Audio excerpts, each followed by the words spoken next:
Hello दोस्तों। एक बार की बात है कि एक किसान अपनी पत्नी और बेटी के साथ रहता था। एक बहुत ही सुंदर नौजवान उस लड़की से बहुत प्यार करता था और उसने शादी करना चाहता था। एक रात वह नौजवान उस लड़की का हाथ मांगने के लिए उस किसान के घर आया तो उसके घर में एक बहुत ही बेवकूफ़ घटना घट गई। घर वालों ने अपनी बेटी को पीने के लिए शराब लाने के लिए खड़ा देकर नीचे वाले कमरे में भेज दिया। वहां जाकर उस लड़की की निगाह उस पर पड़ी तो उसने देखा तो वहां की लकड़ी के एक लट्ठे में एक कुल्हाड़ी लटकी हुई थी। अचानक उसके दिमाग में आया, ओह नहीं, अगर मैं उसको शादी कर ले तो फिर उसका बेटा हो गया और वह एक सुंदर नौजवान बन जाए तो।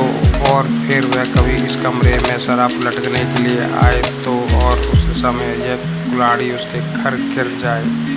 उफ, ये सब कितना दुखदाई होगा, यह सोचकर वह वहीं फर्श पर बैठ गई और रोने लगी। वह जब फर्श बैठी तो शराब निकल कर नीचे फर्श पर बिखरने लगी। जब काफ़ी देर तक बेटी नीचे के कमरे से शराब लेकर नहीं आई तो माँ को चिंता हुई। उसने देखने के लिए नीचे गई तो ये देखकर उसको भी बड़ा ताज्जुब हुआ कि उसकी बेटी वहाँ फर्श पर बैठी रो रही है और शराब सब तरफ बिखरी है। कुछ भी शराब ना देखकर माँ की समझ में भी नहीं आया कि उसकी बेटी क्यों रो रही है। तो उसने पूछा, बेटी तुम क्यों रो रही हो? बेटी बोली, जरा ऊपर तो देखो माँ, तुम वह कुल्हाड़ी देख रही हो ना? क्या हो अगर मेरी और शादी हो जाए फिर क्या हो? अगर हमारे एक बेटा हो फिर एक जब वह सुंदर नौजवान बन जाए तो फिर कभी इस कमरे में शराब लटकने के लिए आए और उस समय यह कुल्हाड़ी उसके ऊपर गिर जाए तो यह सब कितना दुखदाई होगा। जब माँ ने यह सुना तो उसको भी लगा कि उसकी बेटी ठीक कह रही थी। यह सोचकर वह भी बैठकर रोने लगी। ओह, यह तो तुम ठीक कह रही हो बेटी, यह सब कितना दुखदाई होगा जब बेटी और माँ दोनों ही कमरे में से शराब लेकर वापस नहीं आई। तो पिता उन दोनों को देखने के लिए नीचे गया कि आखिर मामला क्या है। ये देखकर उसको भी बड़ा ताज्जुब हुआ। उसकी पत्नी और उसकी बेटी दोनों वहाँ फर्श पर बैठी हो रही और शराब सब बिखरी पड़ी है। कुछ भी खराब ना देखकर पिता की समझ में भी नहीं आया कि वे दोनों वहाँ बैठी क्यों रो रही थी। सो उसने पूछा, तुम लोग यहाँ बैठी रो क्यों रही हो? उसकी पत्नी बोली, तुम ऊपर देखो जरा, तुम कुल्हाड़ी देख रहे हो ना? क्या हो अगर मेरी बेटी और उसकी शादी हो जाए फिर क्या हो कि अगर उसके बेटा हो और फिर जब वह सुंदर नौजवान बन जाए और फिर वह कभी इस कमरे में शराब लटकने के लिए आए और उस समय कुल्हाड़ी उसके ऊपर गिर जाए तो ये कितना दुखदाई होगा। जब पिता ने यह सब सुना तो उनको भी लगा कि उसकी पत्नी और बेटी ठीक ही कह रही थी। यह सोचकर वह भी बैठकर रोने लगा। ओह, यह सब सचमुच में कितना दुखदाई होगा। बैठक में से जब उठकर चले गए और जब बहुत देर तक कोई भी नहीं लौटा तो वह नौजवान यह देखने के लिए नीचे कमरे पहुंचा कि आखिर सब गए कहाँ। जब वह वहां पहुंचा तो देखा कि पिता, माता, बेटी तीनों वहां बैठे रो रहे हैं और शराब चारों तरफ बिखरी पड़ी है। उसके अलावा उसको और कुछ खास दिखाई नहीं दिया। तो उसको भी लगा, ताज्जुब हुआ और उसकी समझ में नहीं आया कि सब वहाँ बैठे क्यों रो रहे थे। सो उसने भी उन सबसे पूछा, आप यहाँ बैठे रो क्यों रहे हैं? पिता बोला, जरा ऊपर देखो, तुम वह कुल्हाड़ी देख रहे हो ना?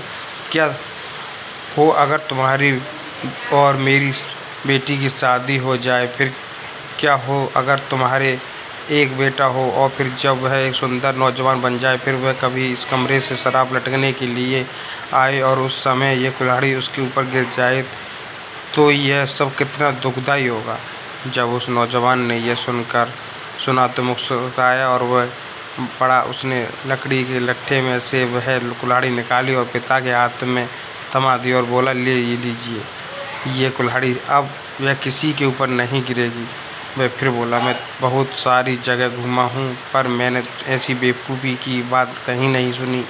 मैं जा रहा हूँ और जब तुम मेरे आप 3 बेवकूफ़ और मिल जाएंगे तो मैं कभी वापस आकर आपकी बेटी से शादी करूँगा। इतना कहकर वह घर के बाहर चला गया। बाहर जाकर उसने अपना घोड़ा सजाया और अपने लंबे सफ़र पर चल दिया। जब वह कुछ सुस्तान के लिए रुका तो उसने देखा कि एक स्त्री एक गाय को एक सीढ़ी पर चढ़ने के लिए पीछे से धक्का दे रही है। वह सीढ़ी उसके मकान के सहारे खड़ी है। उस नौजवान ने पूछा, माँ जी, आप ये क्या कर रही हो? वह बोली, मेरी छत पर घास बहुत है, लंबी हो गई है। मैं इस गाय को ऊपर ले जाकर ताकि यह घास खाकर सके। वह बोला, पर आप घास काट कर उसके नीचे क्यों नहीं फेंक देती ताकि यह वह घास खा सके? वह स्त्री तो सुनने वाली ही नहीं थी। उसने गाय को ऊपर धक्का दे दिया, उसके गले से एक रस्सी बांध दी और उस रस्सी का एक सिरा चिमकनी के रास्ते से नीचे फेंक दिया। फिर वह नीचे आ गई और नीचे आकर उसने उस रस्सी को वह सिरा अपनी कलाई में बांध लिया ताकि अगर उसकी गाय छत के किनारे के काफ़ी पास तक पहुंच जाए तो उसको पता चल जाए कि जब उसकी स्त्री ने नौजवान की बात नहीं मानी तो वह वहां से चल दिया। जैसे भी नौजवान वहां से चला तो गाय ने छत के किनारे से नीचे पैर रखा और ज़ोर से गिर पड़ी। गाय के रवाने से वह स्त्री भी चिल्लाई और रस्सी के सहारे ऊपर चलती चली गई ताकि गाय भारी और स्त्री हल्की थी।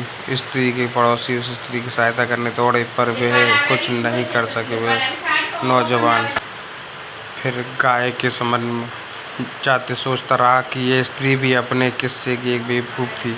वहाँ से वह आगे चला और रात तक चलता रहा। रात होने पर वह सराय में सोने के लिए रुका।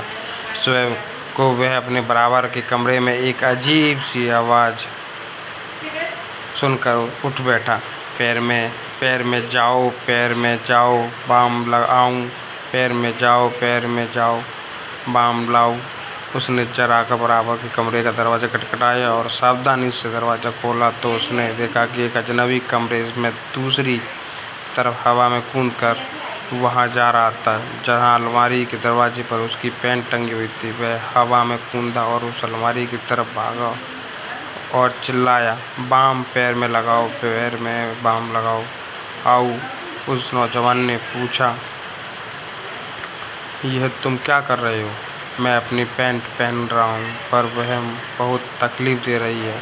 सुबह सुबह उसको पहनने में मुझे बड़ी तकलीफ़ होती है। नौजवान हंसकर बोला, तुम अपनी पैंट को उस दरवाजे से उतार कर क्यों नहीं बैठ जाते और उसके एक पाउच को एक टांग में डालकर क्यों नहीं पहनते? मैंने तो वे कभी सोचा ही नहीं था। नौजवान ने सोचा तो ये था। दूसरा बेवकूफ़ आदमी वहाँ से भी चल दिया। चलते चलते वह गांव में पहुँचा। शाम हो गई। वहाँ जाकर उसने देखा कि गांव वाले इधर उधर भाग रहे हैं। उनके हाथों में सादी झाड़ू और पत्ते निकलने वाली नुकीली झाड़ू थी। नौजवान ने पूछा, यह क्या कर रहे हो? आप सब इधर उधर क्यों भाग रहे हैं? एक आदमी बोला, चांद इस तालाब में गिर पड़ा है, सो हम लोग उसको निकालने जा रहे हैं। नौजवान जोर से हंसा और बोला, देखो ऊपर देखो, चांद तो तालाब में नहीं है, चांद तो अभी आसमान में है। तालाब में तो केवल अपनी चांद की परछाई है। पर उसने सुना ही नहीं और चांद को तालाब में से निकालने की नकाब कोशिश कर रही। वे नौजवान हंसता हुआ वहाँ से चला गया। अब तो तीनों से भी ज़्यादा बेवकूफ़ लोग गए। मुझे लगता है कि अब मुझे अपनी उन 3 बेवकूफ़ों के पास वापस चले जाना चाहिए ताकि हम सब हमेशा के लिए खुशी खुशी रह